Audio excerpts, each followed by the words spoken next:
Good evening. I like that. Good evening, everyone. Thank you for being here. If you'd find a place to take a seat, we'll get started.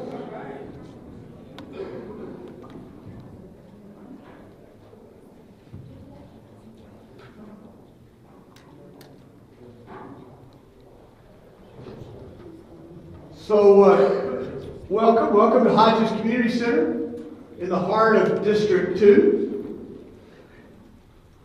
Did you hear that? In the heart of District 2. No reaction from Councilwoman Patterson Harris. Yeah. It's unusual. She said she's a little tired. We're going to put her to work here in just a second. I'm Dan Pope, and I'm here on behalf of our Community Engagement Task Force tonight. And I want to lay out a little bit of background and then talk about what we're going to do for the next hour. In the summer of 2016, I was the police chief, and I were approached by some members of our community. In fact, several of them are here tonight. Many of them were clergy members, African American clergy members, but not exclusively. And they reached out to us after we'd had 3 weeks of really tough times in our country. We had the Dallas shootings on a Thursday night, and then 2 Sundays later we had some police shootings in Baton Rouge. And the chief and I felt like we needed to talk to our community, and we were fortunate enough to have some community leaders that probably were ahead of us, and they suggested we talk before that press conference, and we committed that day that we would get together and start talking and working on what we could do to be better and different. Maybe I should say different first, and work on better. And so our Community Engagement Task Force began meeting. It's a group that's open to anyone. We meet on the first Friday of every month at 7:30 in the morning. If you're interested in being a part of that, let us know tonight. We'll make sure we get you on our email list. There are a couple times a year where we have to change that date, but generally it's at 7:30 in the morning, first Friday of the month at City Hall. Right there when you walk into to City Hall, not in the chambers, but our work session room is where we meet. And our effort, and there are a number of our members here. In fact, if you're part of that group, and just raise your hand, and so people know who you are. Yeah, there's a number. Thank you all for being here. Calvin, you're one of them. You're back there signing in. Thanks for being here. Our goal has been to build trust, and we do that, I think, through getting to know each other and through communicating with each other and talking about things that we don't like and things that have happened in the past or are still happening where we can be better. And that's where we spend a tremendous amount of our time. A lot of those discussions are about relationships between citizens and police, and often our kids and police. And we've talked about how we recruit at LPD. We've talked about the demographics of our police force. We've talked about the demographics of city employees in general, overall. We've talked about the same for Lubbock Fire and Rescue. In 2017, we hosted a series of forums we called Let's Talk. And we had people come out, we just wanted to know what was on your mind. And this is a similar version to that tonight. You can see on the agenda what we're about improving trust and working on constructive communication and social awareness and racial relations and equity and a culture of inclusion for everybody in our community, from no matter where you live or where you come from. And so we tonight we're going to open the floor up momentarily. I'm going to invite our panelists to come up and join me right now. Chief Greg Stevens will be part of the panel. Brother Bill Stubblefield, who's not only a preacher in our community, but also is the Vice President of the Lubbock ISD School Board. And most importantly tonight, our hostess, the the City Councilwoman extraordinaire for District 2, Sheila Patterson-Harris. Yeah. You know, we're also joined tonight by the Mayor Pro Tem. We're joined by Mr. Griffith, by Mr. Masgill, by Mr. Chidas. Juan Chidas is here. We're joined by Lala Chavez is here from the Lubbock ISD School Board. We've got leadership from not only City Hall, but also from LSD administration here. We've got Eddie McBride, who runs the chambers, with us here tonight. We've got the good news. We've got some other police here that can tell you that. So if Chief Stevens starts not telling you the truth, they can straighten him out. You know? No, we've got some leadership from Lubbock Fire and Rescue here. We've got representatives from Lubbock Power and Lights. We're trying to make sure we sprinkle the infield. We want to have everybody here tonight. And we're going to take your questions, and the best way to do that is if you've got questions, raise your card, and Josh and I will pick those up. I'm going to turn this over just for a minute to our panelists and let them welcome you and make a few opening comments, and then we'll get straight to questions. All right, Chief, I'm going to let you start. I'll just stand up, I'm sorry.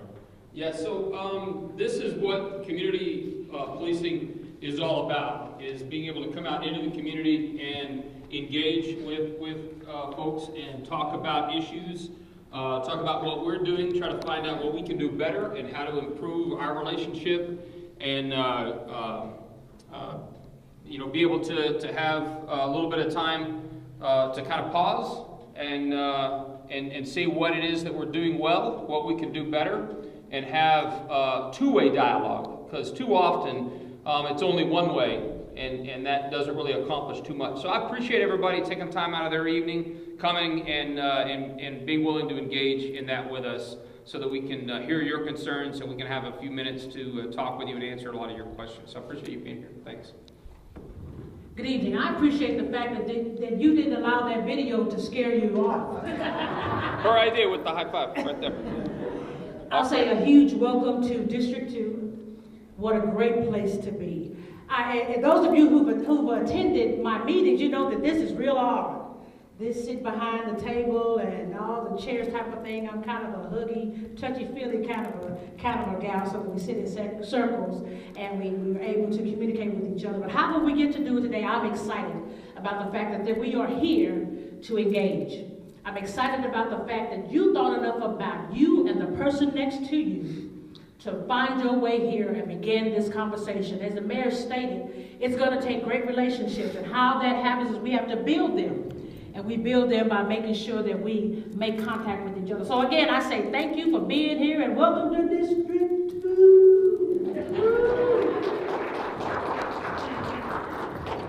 Well, since both of them said everything that needed to be said, we'll say welcome again. And thank you for your time, your talent, your treasure, your investment tonight to help this city become better. It's this type of courageous conversation to be carefrontational, not confrontational, where we can lay a foundation upon which we can build and try to make a bigger, better Lubbock.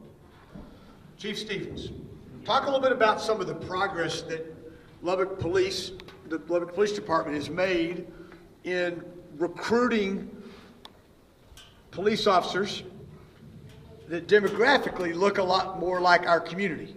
I know you've been working on that, so talk to us a little bit about not only how you've gone about it, but some of the early success you're having. So, and I don't have the numbers previously, but it's a lot different than what it was before. And many of you know that 3 years ago, almost 4 years ago, we were sued by the Department of Justice.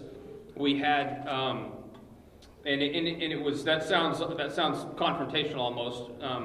We entered into a consent decree. Now the Department of Justice came in and looked at our hiring practices, and they were fine. We were doing a good job on the subjective aspects of it, our interview boards, the way that we were doing our background investigations, all of the things that are subjective in nature.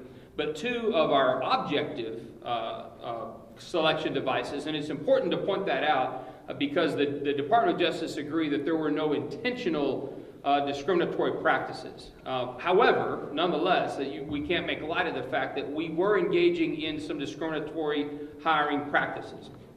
Our entrance examination showed disparate impact. Our written test showed disparate impact against Hispanic applicants. In other words, they were failing at a rate much higher than any other group of applicants. And our physical agility task, we had disparate impact against female applicants. And so there's a couple of things when you go through something like that, basically how are we going to react to that, or what are we going to do with that? And, we certainly could have, fought that in court. We certainly could have been standoffish with it, disagreed with it. We looked at it from a very objective standpoint. There were some things we could not disagree with. It's a mathematical equation. We did, in fact, have disparate impact, and it did show discrimination against those two groups. What we also faced at the same time, it was a manpower shortage that was at a crisis level that we had to solve.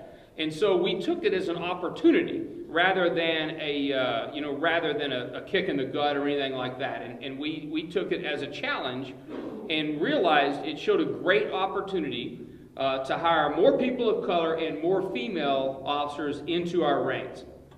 And there were a lot of things that some people didn't understand, and I'll give you one example. We used some recruiting billboards and signs that were in Spanish. And one of the arguments that we heard, right away was, hey, wait a minute, every police officer's got to read and write English. Why would you do that?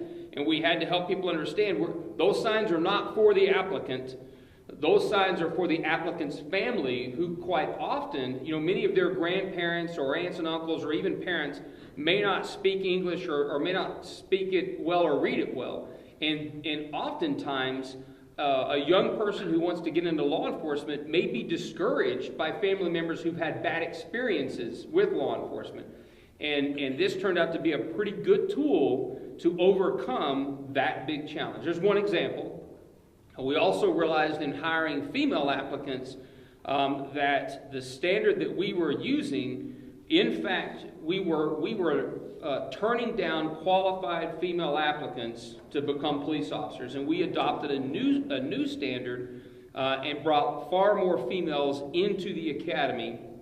And when we have got more females on the department now than we've ever had before. If a kindergartner or a first grader, that right now, when you raise your hand and say, what do you want to be when you grow up? So many of them will say, I'm going to be a police officer. Some of them are misdirected and say firefighter, but we work on that. I'm just kidding. That's an old joke. It's old.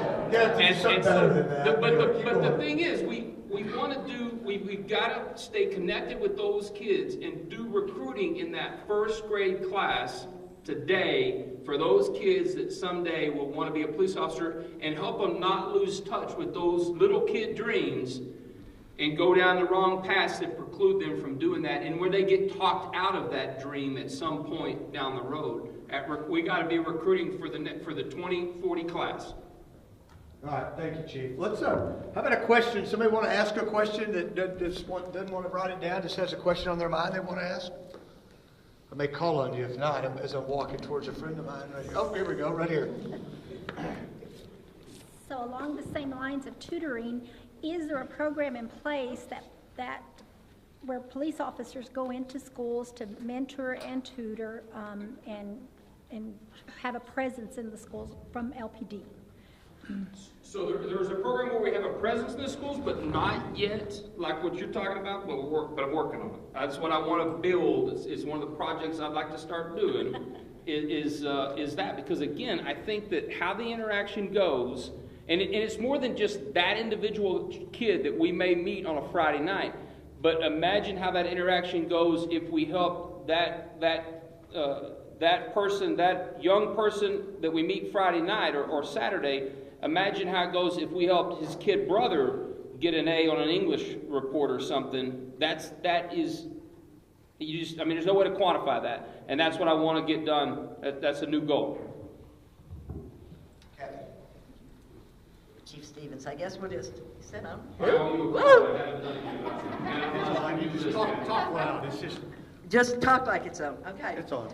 So my question is, of course, we all talk about, we believe in community policing. I've been reading more about that and what that really means, and there's a lot of nuances to it. But one of the things that's concerning to me is the lack of stability of police officers within East Lubbock, like getting them and keeping them, and particularly people, again, that look like people who live in East Lubbock. And I'm not seeing that. I've seen a lot of turnover. There are people we really liked, then, you know, they're somewhere else in town. And it seems to me to build that trust, that you have to have long-term relationships. You know, I think of Copper Rollins when I was a kid. Anybody else from Lubbock might think of Copper Rollins too. We loved him, but we knew where he was going to be, and he was always there, you know. And I think we need more of that. You're thinking? I do. I totally agree with you. So, By the way, it's a great question. It's not the first time he's had that one, so. no, not at great all. question. One of the more unpopular things that I did was did away with what was called draft day in the police department, where once a year officers would come in, the patrol officers, and we wiped the board clean, and everyone would pick a new assignment. And so once a year, people were moving around. And that's not conducive to community-oriented policing. And so we did away with that. And so we have, over the last couple of years now, officers staying put where they're assigned.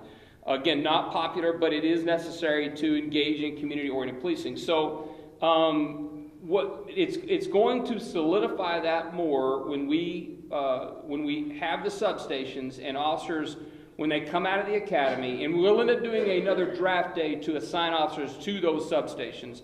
And one of the big things is with that east substation, the first one that will open up, and when it does, is we've got to make sure that we have officers, and let's face it, the fact is not that many officers live in that area. So there's a bigger draw. If you're an officer and you're looking at where you want to work, you want to be close to your house. We all do. Everyone says that's a thing. I want to work close to where I live, right? So we've got to create things for officers to say, well, why would you go and work in this substation? It's a long ways from your house. There's not as many restaurants. There's all of these things. My hope is that building that substation will draw businesses, will be a leadership in the community, will create a feeling of safety, all the things that we always hear as to why there's not more developed in East Lubbock. I hope that we provide that degree of leadership to sort of prompt that kind of growth. We're looking at ways to do that. We've got to make sure we've got the right deputy chief, the right supervisors. A lot of officers, they want to draft to a particular supervisor, particular days off, things like that. Now, when they draft there, that's where they work. And in order to go to a different substation, it's like transferring with your job or any other job that someone has. We're not going to have a system to where people once a year wipe up board cleaning, can move around at the different substations. When an opening comes into the north substation, officers will apply for that opening like anything else, and it'll be up to that deputy chief and his or her commanders to accept that transfer.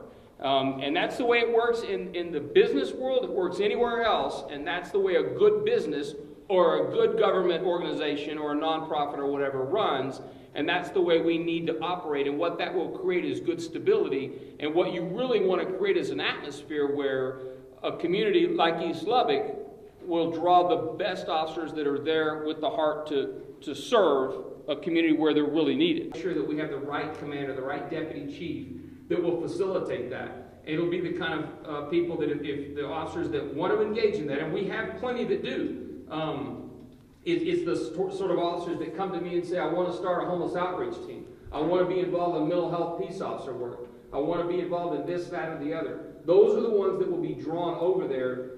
Those types of things aren't going to be as emphasized in other parts of the city, simply because the need is not as prevalent. And so, because remember, that substation will serve all the way across downtown, all the way to University Avenue. And so, if we simply stopped it shorter, then I might not be able to bring that much emphasis on it. But because it's going to encompass downtown and a lot of areas that need a lot of different services, it's going to be run out of that east substation, and that's going to allow me to recruit a lot of officers with a very servant heart, a very service kind of attitude. Okay, Chief, one more real quick question for you. since it's on that same topic, and then I've got one for Sheila and Bill.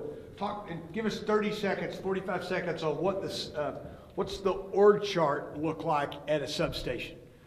How's it go? Because I know you're ready to talk about that, so explain that. So we have changed the organization of the police department into, we have an operations bureau now. That operations bureau covers the 3 substations, well as investigations and all that. So under the assistant chief over operations, so the operations chief will have those substations, and each substation will have a deputy chief, and under that deputy chief there will be 4 lieutenants that cover 2 day shift squads, and then or watches, and then 2 night shift watches. So you've got those lieutenants, as well as a detective lieutenant, and then down from that, you'll have sergeants that each have different squads, and there's a number of those squads.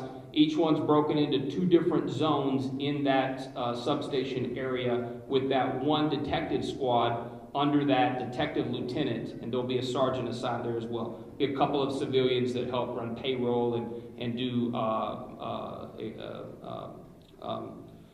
assistant work, things like that, administrative assistant work. Okay, thank you. Okay, Sheila and Bill, what's the City of Lubbock and Lubbock ISD doing, if anything, to promote recruitment and hiring of diversity? For example, both ethnic and race, into management and administrative positions, leadership. And then it goes on to say, note, Lubbock is doing better than other cities our size, but I think this is what's implied here is we could be better. Sheila, you want to start with this one? Thank you. Specifically, this is actually one of the conversations or one of the pieces that has been a part of our task force, trying to take a look at the City of Lubbock specifically to see the makeup, and not surprisingly that the numbers are a little bit bleak.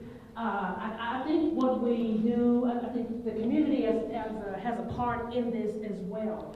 That we make sure that if we have those qualifications, or we know of someone that has those qualifications, that we encourage them to put their name in the hat. That we encourage them to make sure that they're stepping forward and say, hey, these are some of the things I can do. I think I was speaking with a young lady earlier. She said, someone said, hey, you need to be in that MPA program. Those are some of the communications that we need to be having. With that, I think we as a community help to drive how that goes. We have, as a community, have the authority and the power to call for certain things to happen within our city government. And let them know that you recognize that we're not seeing some of the things that we desire, that we recognize that we don't have some of the things in place that we'd like to have in place. So we're not doing enough, but please know that those conversations are taking place. And if there are ideas and folks that you know, please share that with us. That's one of the reasons that we're doing this very thing. So as we continue to have those conversations, we'll continue to have engagement and be able to impact that. Bill? I really think it piggybacks on what Chief was speaking to towards stability. And Kathy, she asked a beautiful question about stability and longevity. I think that's a problem in this city. It's a fact, it's a problem in this city that we can't get high quality candidates of color to come in and stay in any position, provide them with the benefits that says, hey, this is a demand field and you want to be there and we need you here. When we look at our school district, there has been total instability within the administrations in East Lubbock as far as the principalships are concerned. Where we grew up, we knew the same face for 12 or 15 years. All of our siblings went to one school, and there was one principal in that one school, and he knew everybody by name. That doesn't happen anymore. And we're not doing what we need to do intentionally. I don't think it's just an agency issue. It's a systemic issue across the city. And this is the first step of many steps to have that confrontational conversation. One thing that we're doing intentionally, and my colleague Lala and I, we're always outspoken about the need for diversity. We do say this, we don't want to sacrifice depth for diversity's sake. So if we've got a deep talent pool of readily available people that we can promote from within, I think that's great. I think that's great because you know that those people have made an investment. But we have to be intentional about starting early, identifying candidates early. Everybody had a teacher in their life. And you got young men, young women sitting in second, third grade that can be quality teachers. I think you start having that conversation early with them to make those things happen.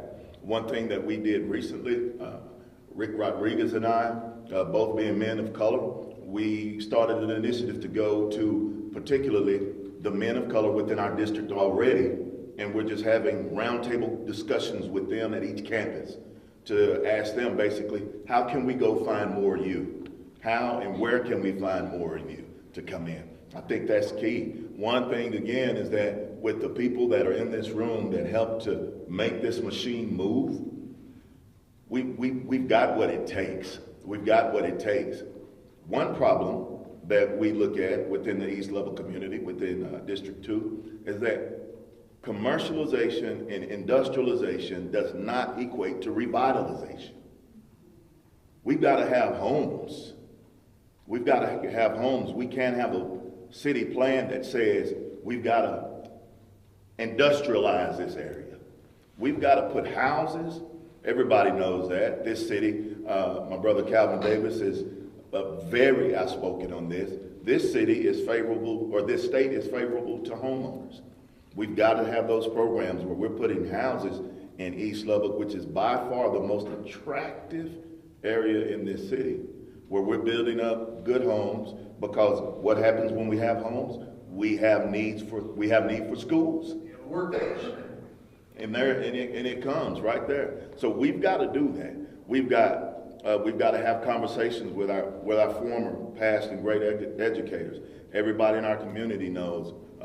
I call her Mother Bonita, but Mrs. Bonita Holmes and Mrs. Margaret Randall and Miss Mary Lawson, great educators that have helped to pave the way, and they're still serving and giving their time. But we got to have those conversations with them, asking them, okay, what made it appealing to you? Because the pool that's in reserve, to say it's shallow is an overstatement. We don't have that many people waiting in the wings. Yeah, I think that the report about intentionality is so important. It just doesn't happen, right? I mean, it doesn't just happen. Right. Okay, I've got another question for Chief Stevens. So you talked early on the very first question you had about the discriminatory practices at LPD. Two things, maybe some comments about how that happened, in your opinion. But more importantly, and I really like this part of the question, how do we hardwire that? That's my word. But how do we prevent this from happening again? Yes, so it's the, I don't want to say that it, I don't want to point fingers and blame how it happened. The written test, it was a well-used test, and in fact, several government law enforcement agencies use that test themselves. It basically was an 8th grade math and English test, really, is what it was. The problem with that particular piece of it is that it wasn't validated in particular for our agency, and it had validation problems. And here's the thing, you can use a selection device even if it shows disparate impact against a group, one group, two groups, whatever, if it's got a valid, let me think how to say it exactly, if it shows job applicability. In this case, that test that we were using had never been validated for the Lubbock Police Department, and that's how we avoid that in the future. Excuse me, is we have to make sure that any selection device, and when I say a selection device, written test, physical agility test, the background, interview panels, polygraph, whatever, it's got to be validated for the Lubbock Police Department. And so the written test we use now, it has English, it has some face recognition, it's a very common used law enforcement entrance exam, and it is validated for the Lubbock Police Department. And in addition to that, it shows no disparate impact against any particular group. If it were, say, you take one test sample and it showed disparate impact against any group, Hispanic, African American, Asian American, whites, it doesn't matter. As long as it's validated for our particular job, then it's going to be okay to use, because it doesn't, and it's not going to show disparate impact on an often basis. Now, I'll tell you real quick with the physical agility test. Here's where we were no way to argue with it. We use a very recognized industry standard called the Cooper Institute standard, and it's an easy argument when you say, listen, the same police officers, a man and a woman, the same two have to wrestle the same 280-pound drunk guy in the alley, right? And that's an easy thing for us all to assume. And I was on board with that and said, how could we possibly change the standard? Everyone's got to take the same physical agility test. But let me offer this to you, and this is where it changed my mind pretty quick. On that Cooper standard, and we used a pretty low standard of 20%, which required 19 push-ups. But here's what we figured out, is that the female applicant who could do the 19 push-ups, even though she could barely get the 19th one out, was in really pretty good shape, right? But the male applicant who could barely get that 19th push-up out was in terrible shape, actually. So we were denying jobs to females in good physical condition, but giving jobs to the same male not in good physical condition. Make sense? And what we would see is that females who got into the academy would invariably finish it. They had no problems with the PT program. That male who could barely get the 19th push-up out would fail. But yet we gave him a chance. And so we had to change that. And again, that physical agility was not validated for the Lubbock Police Department. Now we validate that. We won't run into that problem again. And do you believe that hardwires it, or the policies sufficient to go forward with that, regardless of who's the chief? I'm 100% confident that the City of Lubbock's HR department and legal department will never let us use another selection device that's not validated for our police job again. Yes. Thank you. So I want to ask a question. This didn't come from tonight, but we heard a lot of this last month when we were together at Guadalupe. Talk about Mr. Stubblefield. Talk about school safety, okay? And Sheila, you may be able to help him, but talk about what Lubbock ISD is doing around school safety. And then, Chief, you may want to add to that too. But Bill, talk about that if you would, please. Absolutely. So the first thing that we did is what the people in this room did as voters, was to pass the bond election, where we built it on school safety and the hardening of facilities. So right now, we've been having an assessment team led by Stacy Carter. I don't believe that she's in this room, but I know we've got other folks in this room from LISD Executive Principal Lori Alexander. I know Jeff Bond is here, the Chief Financial Officer, Chief Operations Officer, where we have been going around and we've done these assessments, and soon you'll begin to see these obvious changes where it won't be easy for you to get into the school building, okay? And we get a lot of pushback from parents about signing in or having to be buzzed in. But we did an assessment. We had an audit done where we don't have enough cameras, and cameras that may be inoperable and that are in low light places that doesn't have good visibility. So the first thing that we're doing is hardening the facilities, and that just basically means we're making it hard for you to get in. Hard for you to get in. And that's a safety measure that obviously you want, seeing where school safety is throughout the nation. We've hired more officers. Each one of our high school campuses will have an officer on that campus. We'll have a total of 10 within our school district. That's not a lot, but that's what we were able to do based on the monies allocated in the bond and going forward. You'll see other safety protocols. A lot of mentioned the point at Guadalupe. We have safety protocols on the back of each of the IDs. Well, this was staff only, but the students and the superintendent's advisory student committee shared with her that they would like to have these. So basically, it tells what to do in case of emergency. You've got 5 points: lockout, lockdown, evacuate, hold, shelter in place. Many of you get the calls. Many of you hear it. Many of you see it in the news. We have collaboration from our chief, Jody Cyphers, with Chief Stevens, where they are working. We've got LPD officers on campus, and they are working with us. We have the officer stations where we've formed a teamwork of sorts, where different law enforcement entities come through, pass through the schools, and even parking cars, going in to do computer work, file reports or what have you. We're giving them access to those type of to the facilities and campuses and on campuses right there.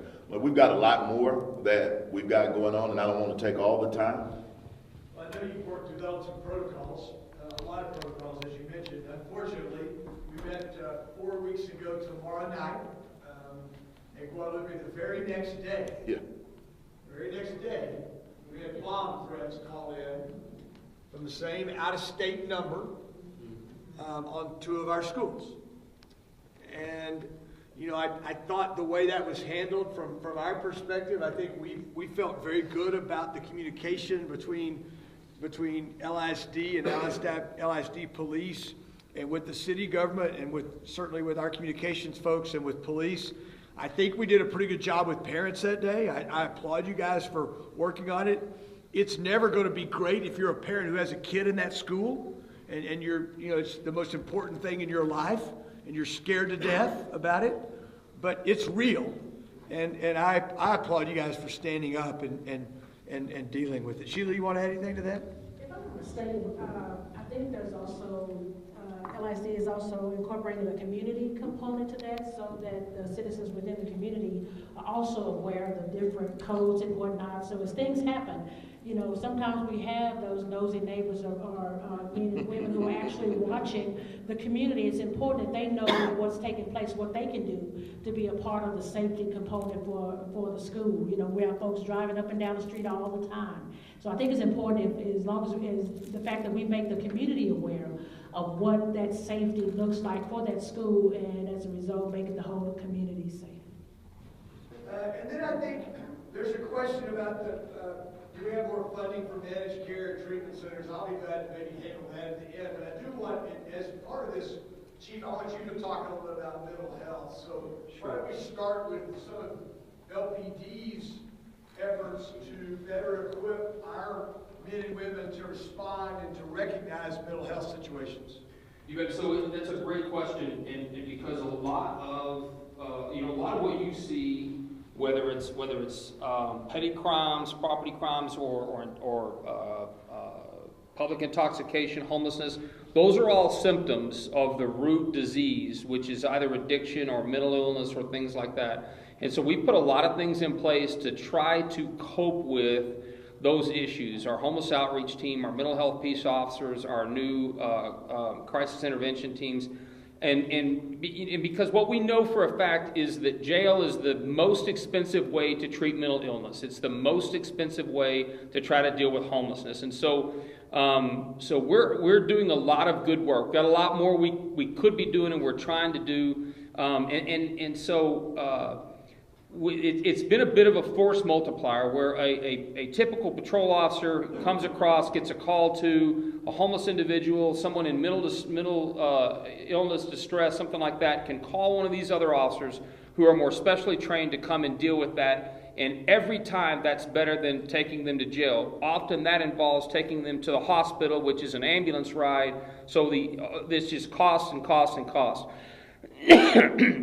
The other thing I'll point out is you've seen the AJ is running a series right now on the specialty court programs that they're doing. There's drug court, there's freedom court, there's DWI court, all of these things that are having just awesome and great success at dealing with that issue. And it's great to read these successes where they turn people's lives around, where instead of sitting in a jail cell where you really could put a criminal, you've actually taken someone, turned their life around, and now they're a contributing member to society. So yeah, we're doing a lot. There's a lot more to be done in terms of that. And so we've got, I can't remember, John or one of those guys, how many mental health peace officers do we have on staff now? We're around 40 right around 40, so 10% will probably getting close to more than 10%. That's a big number, and something we're going to keep, one of my favorite sayings, all gas, no brake, is what we're going to keep going forward with that. So what was the other part of that question? Some of the contributing factors to criminality. Yeah, that's exactly right, and I think education is one of the biggest things. The more interaction we can have with kids, like we've been talking about all evening, the more we can begin to divert a lot of those issues, and how we deal with that from a societal level versus saying that everything is a criminal issue, a law enforcement issue. And what I say to new folks in the academy, listen, law enforcement is but a small fraction of what you're actually going to do in this job. It's like teaching school. Isn't that right, Renee? It's more than just teaching, isn't it? I figured you might agree with me on that. You rarely agree with me, but I got one out of you there. Okay. All right. And so, from a community standpoint, the mental health resources, they're lacking. Okay. And that's not a Lubbock problem. But it's a U.S. problem. It's a Texas problem. The city and the county and Texas Tech and StarCare and Covenant and UMC have all chipped in and are doing a mental health assessment on our community. We've gotten back the interim report. The final report's due very soon. It puts us in a position where we can better compete for. First of all, it gives us a baseline. It'll point out some of our real challenges, some that we know, probably some that we don't know. I read the interim report over the weekend. I learned things from it. It puts us in a position where we can better compete for grant dollars. It also probably helps us direct the resources we do have towards the right areas. I think the winds are blowing in the right direction on this, finally. You've got the state legislature agreeing that there needs to be more funding. Maybe more importantly, locally, you've got Texas Tech stepping up and creating a mental health institute. You've got strong leadership at StarCare. You've got strong leadership at Covenant who continue to serve those that are mentally ill. We need more people doing that. We need more inpatient psych beds. We particularly need more juvenile. We need more for resources for kids under the age of 18. And it doesn't matter where they live in town, okay? It doesn't matter where they live. It's really, really challenging to find those kind of resources. And so if the first step is acknowledging we have a problem, that we've gotten there, but there's work to be done. You've got to hold us accountable for continuing to work on that. Okay, I got a couple more questions for you guys.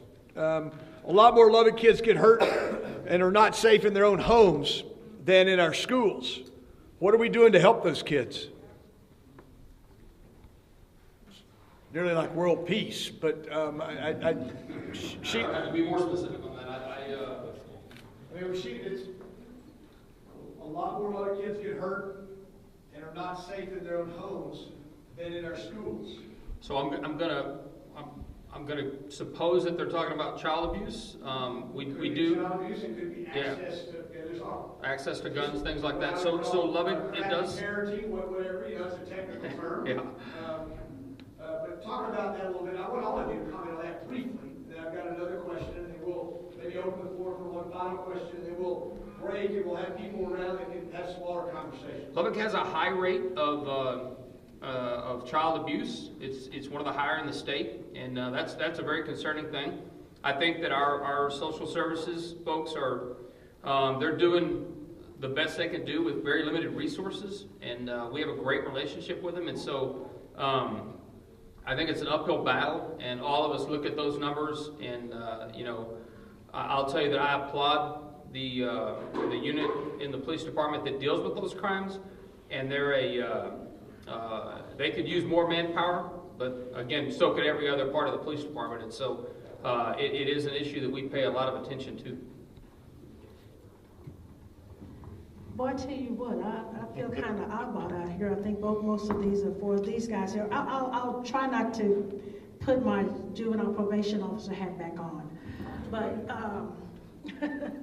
one of the biggest things that I would say is that usually those young people who are encountered or authorities get involved or our agencies are involved or those that we know. But there's so many more out there that things don't get reported. So the thing for me, I would say, is that if you see something, say something. I think we as a community, we're allowing so many things to continue to happen because we're not saying what we need to. If it looks like it might be kind of raunchy, let's make sure that we say something and make ourselves available to provide information, step in, step up, or whatever it is that we can do. One of the things that we ran into with juvenile probation, by the time we actually began dealing with so many of the kids, they had encountered so much by the time that we had received them, and it all went unnoticed or it was not talked about. So without getting too deep with that, because I'm retired from that, but I could be there all day. But I think it's important for us as a community that we make sure that people have the information that they need, that we connect people with the information they need that can truly benefit them. I can look at it, so many people here that are actually involved in different things within the community that have information or access to information that could truly benefit so many of our children and even our adults in our community that have to endure some of the things that they do. And I'll speak briefly to it. One thing that we've got to realize, we're dealing with a generation, they do not know how to live without this. They don't. They have not known life outside of the World Wide Web. They are socially connected. Social media is part of their life. The problem is a lot of parents let social media parent. Well, if I was in church, I'd say, can I have an amen? Amen. Because we don't have enough resources when it comes to parenting classes. We do not, because parenting now is a thought. Maybe I'll do it. And I think that contributes, no doubt about it. Lack of educational parenting contributes to abuse and neglect. These kids, again, there are predators here left and right. Left and right. And we are not putting the parameters in place. We are not taking time out to look at what our kids are browsing, and we just assume that they're safe. And unfortunately, and many of you see the reports, this is on the news, and there are predators in our classrooms. So we've got to get these kids, not just the kids, but everyone on that page, see something, say something. Community policing is not just about somebody wearing a badge. That's about us being neighbors. That's about us being invested in our immediate community. It used to be days that you knew everybody on the block, everybody down the street, and when somebody strange moved in, everybody took an apple pie to go really see who you were. You figure that out. That's what happens. That's why people bring me. Yeah, okay, good. Yeah. All right, I'm going to ask. I got a question now for the city manager and for Jeff Baum, whose leadership role at Lubbock ISD. We'll start with Mr. Atkinson. Questions about how you identify talented up-and-coming leaders in your organization, and how you develop those leaders, and how you help try to not only develop but retain those leaders, regardless of what their background is or what race they are. And to talk a little bit about what the city does in that regard, and then Jeff, I want you to talk a little bit about what LISD does. Can you guys come up here? He needs the microphone. Come up here so everybody doesn't have to turn awkwardly to see. Turn awkwardly. There's a lot of us, if we start turning awkwardly, we're going to not have a neck problem. I don't hurt anybody with that. I'm not sure who asked. Well, There it is. It's on. not sure who asked that. It's a great question. Let me start outside the organization. I actually had the opportunity today to meet with a young lady going to undergrad right now at Texas Tech University. She had an assignment to interview somebody that was in the general field that she thought she might choose to work in the future. Great interview. It was actually for a technical writing class, so they came to the wrong guy to do that. But she ended that interview very simply. She said, okay, what's your advice to me? How do I become what I want to become? And we got to talk about that for a little while. The simple fact is, I also had a recruiter in my office today. We are looking to fill a position.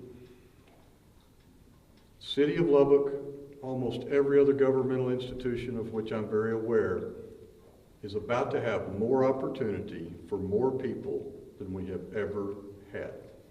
If I look at the age and years of service composition in my workforce, we have 2,300 people at the city. Within the next 10 years, the ability not only to come in, but to move very rapidly through an organization will be better, certainly, than it did in my career, absolutely.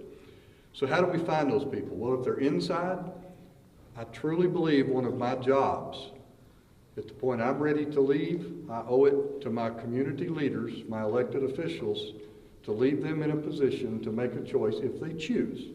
The choice is not up to me. But to leave them in a position to make a choice that, look, these folks, whether you want to tap them temporarily, permanently, or take a good hard look, they're ready to go. We have invested in them. So how do we invest in them? I actually require participation in various different professional associations. With the city council's blessing, we went in 2 years ago. I've written 2 budgets for the city. Went in 2 years ago and said, Council, the thing we're not doing today that I think is very important, we have to start investing in our people. That does not mean, as Pastor Bill said, set them behind a computer and watch a webinar.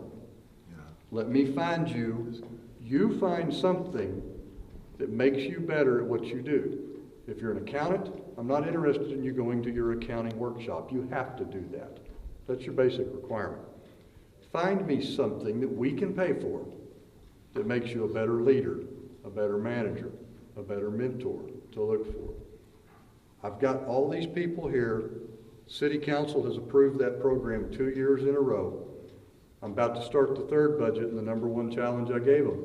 Folks, remember, the City Council gave us those dollars, and those dollars came out of y'all's pockets. If you're not using it, this year it's going to go to somebody that is. So you've got to invest in them. To find them's not hard. Just watch. Just watch. Give them the opportunity. Invest in them. Keep them moving forward. I get a chance to talk to tech mainly. I've talked to a few others. I tell every class what I just told y'all. Within 10 years, the openings, the opportunity to work in cities across Texas will be better than ever. Get yourself ready, take that job, and start looking, start working. I promise you, somebody's going to tap you on the shoulder and say, all right, let's go here, let's go there, let's work on it. So, Jeff. Thank you, Jared. Jeff? When I graduated from high school, 1987, about the time you did, give or take, I wanted to be an educator. I wanted to be a teacher. And my stepdad, who was a teacher and a coach, said, don't do it. You'll never make any money.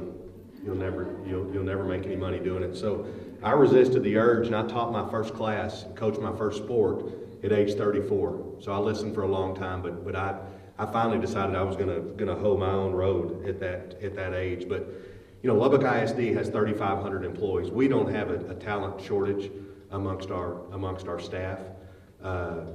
Just sometimes you have to foster that talent. You have to culture that talent. You have to believe in your people. And one of Dr. Rollo's pillars is that we have to develop leaders. And you know, my old coaching days, you know, you'd be late in the game and you'd really need somebody to step up, and you'd turn around and look at your team. And the people that you thought really had the ability to go out and make a difference, they were here. They were looking down, not wanting to go in. And we've all seen Rudy, right? You've got the Rudy guy saying, Coach, put me in. Coach, put me in. And we have to find those people that have the want to do more. And if they don't realize that they have the want to do more, we have to help them find the want. The biggest failure that I can have is to have to reach outside of our organization to hire a leadership position, because I feel like we should be growing our own. And if I have an internal candidate that I have to look past that reflects on me because I didn't do what it took to get that person ready to take that next job. And so we do. There's a lot of talent outside of our organization, and we do have to look outside of the organization. But it really hurts when you know that you have people on the inside that are capable, but maybe you just didn't do your job to get them ready. So that's something that we preach every day. Develop leaders, get people ready, get people from within the community to do these jobs. One other thing I might say about that, I want to focus on teachers for just a second. You know, teaching used to be of the noblest of professions. And honestly, guys, we have teachers right now that are teaching kids and graduating students that are able to go out year one and make more money than the teacher that had been teaching for 10 years. So it's not a Lubbock problem, it's a Texas problem, and we've got to do more to take care of our teachers, and we've got to bring the nobility back because they are entrusted with our future each and every day, and they're the ones that are preparing people. Very good. I think that's a great spot to stop. Here's what I'd like to do. Nobody's going to race out of here. We've got a lot of community task force members here. We've got a lot of community folks here. We've got a lot of city people. We've got some LSD folks here. If you want to have if you want to have a conversation with one-on-one or small group, let's do that. If you've got a question that we were unable to answer tonight, if you have a question we were unable to answer, drop your question at the back. We'll get it answered. We'll get it posted on our website. Abby, remind us what that website is. If you go to the mayor's page, this is the easiest way to find it. If you go to Mayor Cook's page on the City of Lubbock website, you scroll down just a little bit, and it's community engagement tab. Click on there, and it's right there. So go to the mayor's page on the city website, and there's a link to the Community Engagement Task Force. For those of you that are social media minded, we have a Facebook page, and that's probably the best place to follow what's going on. Okay? We'll do another one of these next month. Date and time to be announced. Abby, do you have something else to add to that? Coffee with the mayor Wednesday morning at the new coffee shop. It's called Tova. It's out on 82nd Street. It's the one that's sponsored by Monterey Church of Christ, I believe. It's a sort of a ministry of their church, so it's out in the 6,000 block of 82nd Street, on the south side of the street, if I recall. And look forward to that. There's always a way to interact with us. There very well may be another town hall between now and the time we do this next month. Please, before we leave, help me thank our panelists for what they did tonight.